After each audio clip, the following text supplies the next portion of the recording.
All right, now that I'm back on keto, here's a super easy recipe for your breakfast. You can meal prep on Sunday, and I made 12 of these. So in a greased baking dish, you're gonna add 1 egg to each of your muffin tins.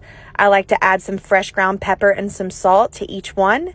And then I start adding in my toppings. I chose cheese, a little bit of spinach, and then I also like to cut up some cherry tomatoes and put those in each of them as well. You can really be creative with what toppings you like. I decided to add in some bacon crumbles, and who doesn't like bacon? Plus it adds a little bit of extra protein. I don't like to scramble these all the way, but I do like to break the yolk. So I just kind of stir it up a little bit, get my toppings completely mixed up in there, and then you're just gonna bake these on 15 minutes. It's super easy. It's one of my favorite go-tos for breakfast. I can just pop them in the fridge, and then when I want them, they're like egg bites. I can warm up the next